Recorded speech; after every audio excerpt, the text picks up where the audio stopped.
Yo, what's up guys? This is B-Boy LMD and you guys still watching Respeto, Kagulong.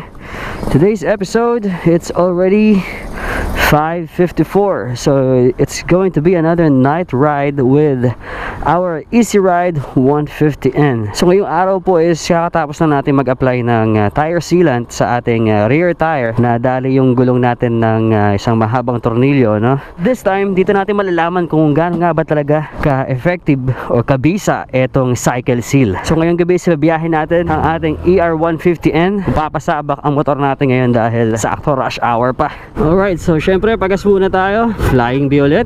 Yeah, flying V para lumilipad. Okay, thank you. So ayun, pupunta tayong Pasig ngayong gabi na to. At meron lang tayong i-deliver na isang mahalagang bagay. So keep us safe, oh Lord, as well as the other riders out here.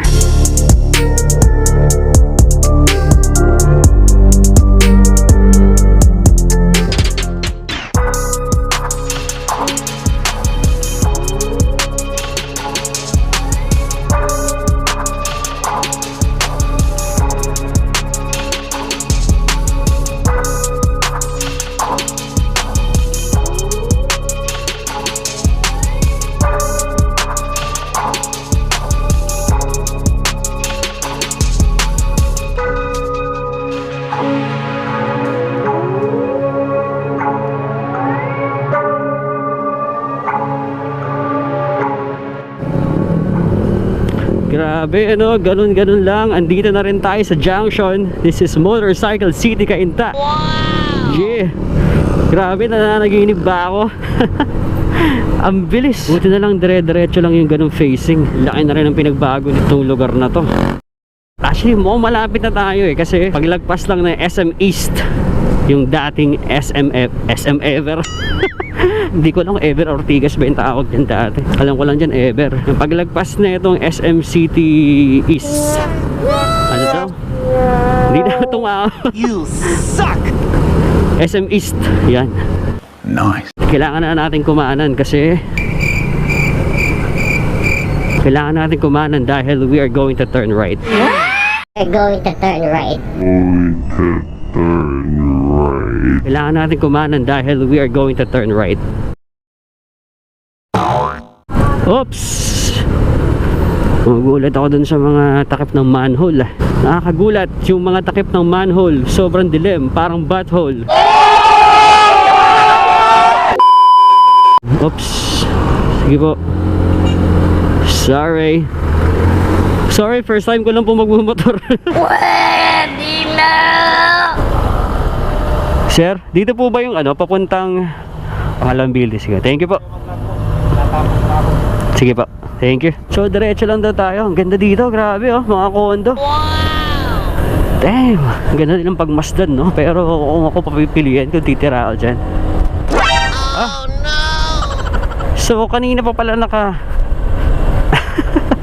anyways, hindi ko naman napansin na mahina pala yung ilaw ng Easy Ride natin. Pala siya, yung daylight saving time. Hindi ko lang tawag doon, basta yun. So ngayon ko lang siya na-i-on ng maayos. So pagdating daw dito, kakanan. Well, wala namang option para ko maliwa.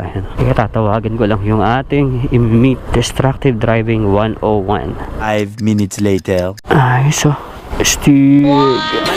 Hindi mo trip kasi di mo kasing stick o baka hindi mo nag-get. Alright, transaction has been completed. Sabi, ang ganda rin dito, no? Ang taas. Yeah, pero feeling ko hindi para sa akin itong mga ganitong klaseng may mga ganitong klaseng ganito. Mas gusto ko yung yung may bakuran, may lupa, nakakalanghap ka ng mga sariwang hangin. Yun lang yung preference natin. Pero syempre, depende, case to case basis yan. We're gonna go back to Antipolo.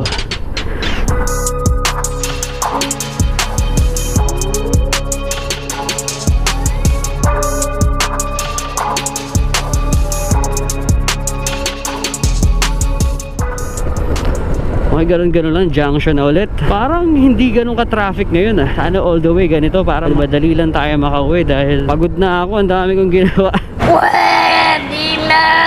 Unang ginawa natin ngayong araw is yun, nagpunta tayo ng JDL Printing para pick upin yung new sets of stickers. Yan, shoutouts to JDL Printing, shoutouts to Pops Duds Braga, yan, sa nag-design ng ating sticker, ng ating logo.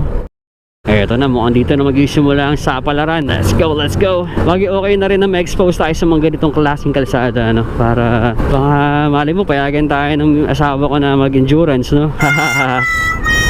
Asa. Kailangan natin maglaba at maghugas ng plato ng mga kalahating taon siguro. Sa mga kagulong natin na laging nanonood, maraming salamat. And ano bang dapat i-expect? So yun, nagkaroon tayo ng upgrade sa ating side mirror and konting mod sa ating visor. Yan, medyo nakaangat yung ating visor. And may mga upgrade pa tayong gagawin. Actually, nasa akin yung pyesa, matagal na. Hindi ko na maisalpak-salpak dahil wala tayong oras. Nakakatuwa naman ang luwag ng kalsada. Siyempre, huwag tayong magpakakampante.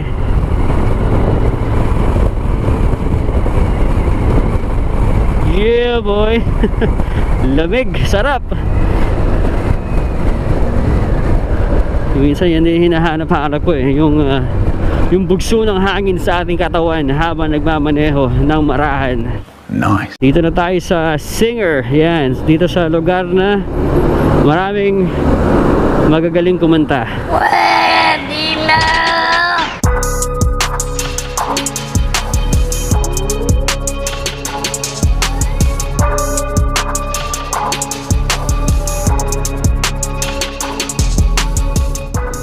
And now we're here at Tikling, Taytay, Rizal. Parang kanina lang andito tayo. Ngayon andito na ulit. Dito na ako sa hilltop dadaan kasi sobrang traffic dito sa Pashapuais. Oh no! Alright, we're gonna turn right here at Jollibee, Tikling.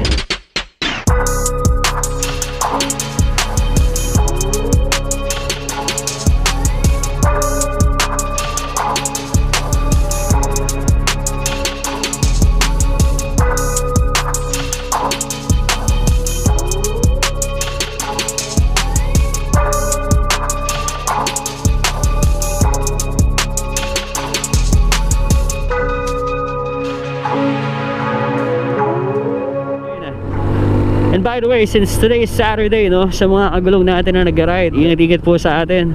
At sa mga nagpapahinga na at kakagali lang sa ride at nanonood ng vlog na ito, enjoy watching po. Meanwhile, alright, madilim dito. Ang lamig! You suck!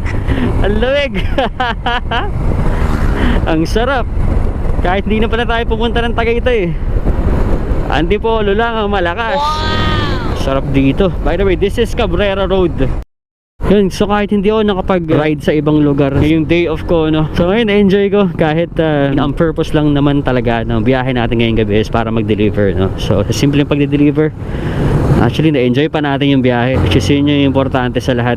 Nice. Ito yung typical na ride na na pinupuntahan ng mga tao. Nothing special, no? Pero sa akin, natuwa naman ako. Siyempre sa lamig ng hangin, yan. Isa yan sa madalas na nagpapasaya sa bawat biyahe natin. Yung malamig na simoy ng hangin. Wow! Ang simoy ng hangin sa akin ay lumalamig na. Simoy ng hangin sa akin ay boy!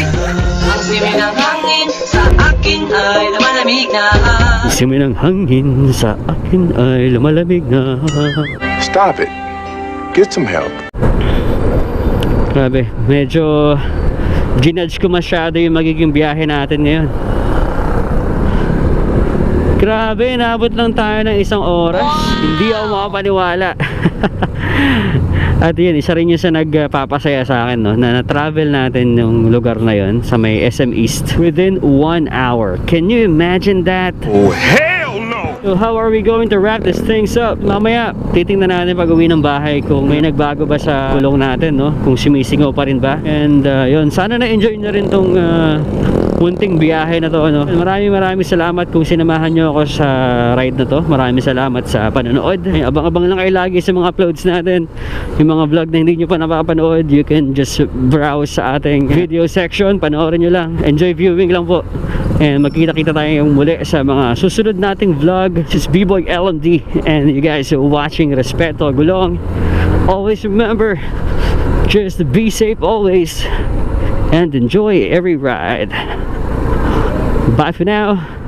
I'll see you guys on the next one.